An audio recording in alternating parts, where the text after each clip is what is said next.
pedoman bagi keluargaku.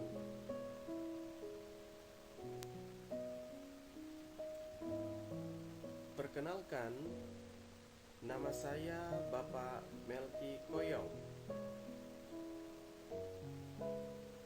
Sebelum kita memulai kegiatan kita di hari ini, kita akan dahului dengan doa.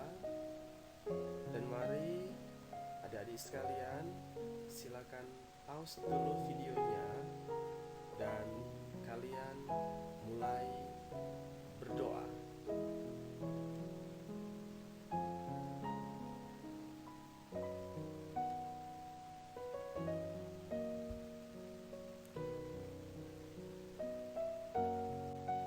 Berdoa telah selesai dan kita akan masuk materi pembelajaran kita di hari ini, yaitu Tuhan, pedoman keluargaku.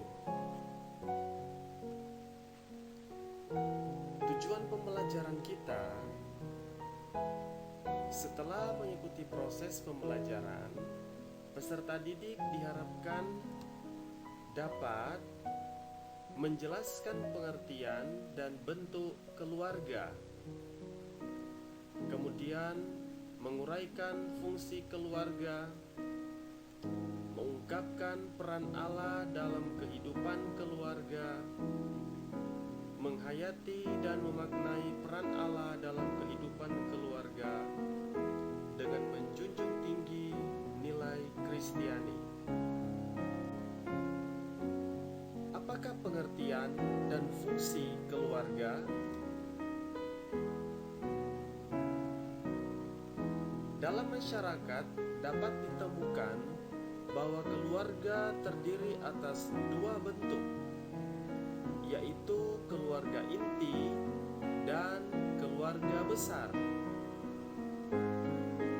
Keluarga inti atau nuclear family atau conjugal family atau basic family, yaitu kelompok yang terdiri dari ayah, ibu, dan anak-anak. Kemudian keluarga besar atau extended family, consanguine family, yaitu keluarga bati atau keluarga inti, ditambah kerabat lain yang memiliki hubungan erat atau hubungan darah dan senantiasa dipertahankan, misalnya kakek, nenek, paman, bibi, sepupu, kemenakan, dan sebagainya.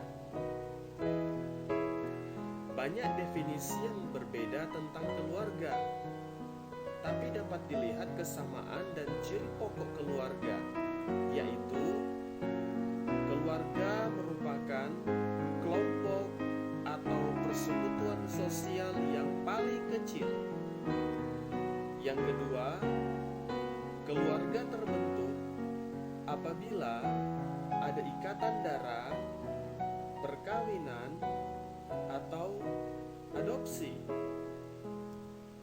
Yang ketiga, keluarga merupakan suatu persekutuan yang berawal dari dua orang yang berbeda jenis kelamin yang diikat dalam ikatan pernikahan.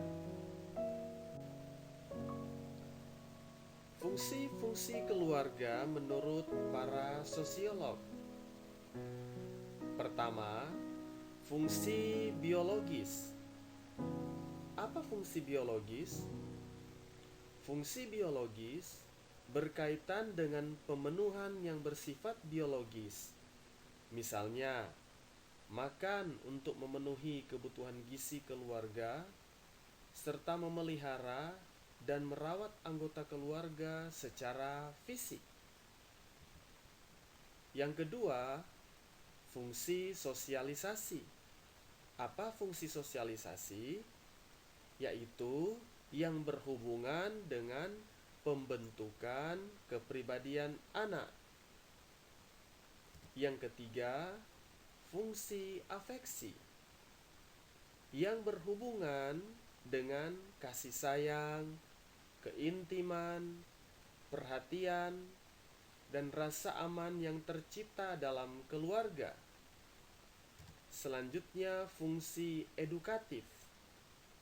Fungsi edukatif adalah fungsi yang berkaitan dengan mendidik anak dan menyekolahkan anak. Kemudian fungsi religius, yaitu yang mendorong dikembangkannya anggota keluarga menjadi insan-insan agama yang penuh ketakwaan kepada Tuhan yang Maha Esa. Apalagi fungsi yang lain? Fungsi yang lain adalah fungsi protektif. Apa fungsi protektif? Fungsi yang memberikan tempat yang nyaman bagi anggota keluarga dan memberikan perlindungan secara fisik, ekonomis, maupun psikologis. Selanjutnya, fungsi rekreatif. Apa fungsi rekreatif? Yang bertujuan untuk mencari hiburan, memberikan suasana yang segar dan gembira dalam lingkungan keluarga. Ada fungsi ekonomis. Apa fungsi ekonomis?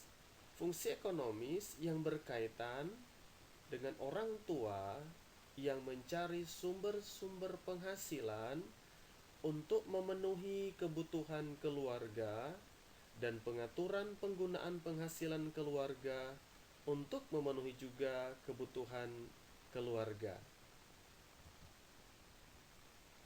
Kemudian, fungsi status sosial. Apa fungsi status sosial? Fungsi status sosial adalah kedudukan atau status yang diwariskan kepada anak-anaknya. Nah, fungsi keluarga menurut iman Kristen yang dipaparkan dalam Alkitab adalah: pertama, sebagai teman sekerja Allah dalam mengelola alam semesta dan segala isinya. Kalian bisa lihat dalam Kejadian pasal 1 ayat 28. Apa makna yang terkandung di balik ini? Sebagai teman sekerja Allah dalam mengelola alam semesta dan segala isinya, di sini dimaksudkan bahwa setiap manusia termasuk keluarga bertanggung jawab untuk menjaga kelestarian alam. Misalnya dengan memanfaatkan hasil alam untuk memenuhi kebutuhan manusia dengan secukupnya, menjaga kebersihan dan keindahan alam, ramah terhadap lingkungan, dan sebagainya. Yang kedua, sebagai lembaga pendidik utama dan pertama. Kalian juga bisa baca dalam kitab Ulangan pasal 6 ayat 4 sampai ayatnya yang ke-9. Apa maksudnya sebagai lembaga pendidik utama dan pertama? Yang pertama berarti belum ada lembaga lain yang dapat mendahului peran keluarga dalam pendidikan. Sedangkan yang utama berarti belum ada lembaga lain yang mengungguli perannya dalam pendidikan. Jadi dengan kata lain, keluarga menjadi lingkungan dasar penerapan nilai-nilai kehidupan sesuai dengan ajaran Kristiani. Kemudian, apalagi fungsi keluarga menurut iman Kristen yang dipaparkan dalam Alkitab? Yaitu sebagai wadah kepada semua anggota keluarga dalam mengekspresikan kasih, kesetiaan, dan sikap saling menghormati.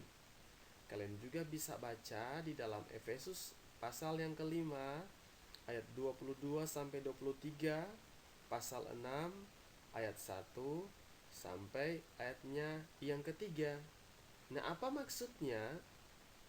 Maksudnya adalah bahwa setiap anggota keluarga menciptakan lingkungan dalam keluarga yang harmonis dengan menghayati dan melakukan ajaran-ajaran Kristiani, sehingga dapat terpancar dalam lingkungan masyarakat yang lebih luas. Kemudian, peran Allah dalam kehidupan keluargaku. Dalam Kejadian 2 ayat 25 di sana Tuhan merencanakan terbentuknya sebuah keluarga karena Tuhan menciptakan manusia itu sepasang, yakni laki-laki dan perempuan. Manusia diciptakan berbeda tetapi satu kesatuan. Artinya, manusia diciptakan dalam dua jenis kelamin. Tetapi dalam perbedaan itu, manusia menjadi satu persekutuan yang luar biasa karena saling membutuhkan, saling mendukung, dan saling melengkapi.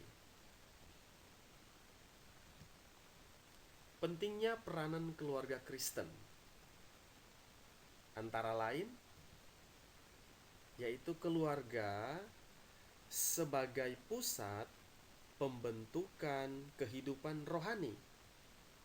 Maksudnya adalah dari keluarga kita bisa mempelajari pola-pola hubungan yang akrab dengan orang lain, nilai-nilai, ide, dan perilaku yang juga didukung oleh sekolah, gereja, dan kelompok masyarakat lain yang berperan membentuk jati diri dan kehidupan rohani. Yang kedua, keluarga sebagai tempat bernaung kudus. Maksudnya adalah bahwa keluarga merupakan tempat penerimaan, pembinaan, pertumbuhan yang memberdayakan anggota-anggota keluarga untuk berperan serta dalam tindakan kasih dan penyelamatan Allah yang terus berlanjut. Yang ketiga, keluarga yang mencerminkan kasih Allah secara holistik, secara keseluruhan, baik fisik, mental, emosional, sosial, spiritual atau rohani kepada para anggotanya. Kemudian yang terakhir, yang keempat, keluarga juga sebagai pencerita. Maksudnya adalah keluarga menceritakan karya-karya Allah di dalam keluarganya sebagai satu kabar kesukaan. Nah, dari pembelajaran kita di hari ini, kita dapat menarik kesimpulan. Kesimpulannya adalah yang pertama, keluarga Kristen merupakan keluarga yang mencerminkan kehidupan yang dilandasi oleh kasih dan sikap takut akan Tuhan. Yang kedua, keluarga berperan sebagai pusat pembentukan kepribadian anggota keluarga secara holistik, fisik, mental, psikis, spiritual, dan sosial, serta menjadi perpanjangan tangan Tuhan dalam menjaga alam semesta. Dan yang terakhir, keluarga Kristen yang menjadikan Kristus sebagai pedoman dan sebagai kepala keluarga, berarti menjadikan seluruh ajaran Tuhan Yesus sebagai acuan hidup berkeluarga yang akan membawa kesaksian bagi masyarakat. Nah, ada tugas buat kalian nanti yang akan kalian kerjakan. Dan setelah selesai mengerjakan tugas ini kalian akan kumpulkan. Apa tugas kalian? Yang pertama, kalian akan menjelaskan apa yang dimaksud dengan keluarga dan apakah keluarga mempunyai arti yang sama dengan rumah tangga. Yang kedua, kalian juga akan menjelaskan arti dari kalimat seorang laki-laki akan meninggalkan ayahnya dan ibunya. Dan yang ketiga, kalian juga akan menjelaskan pengertian satu daging dalam bagian ayat ini, yaitu dalam Kejadian pasal 2 ayat yang ke-24. Setelah kalian mengerjakan tugas-tugasnya, sekali lagi jangan lupa kalian nanti akan kumpulkan tugas-tugas tersebut.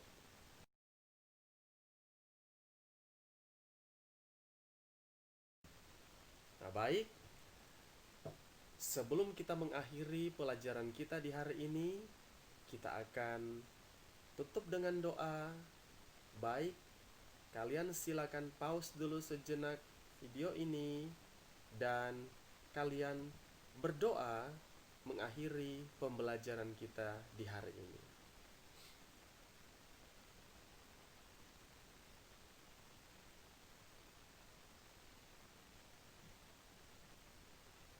Terima kasih.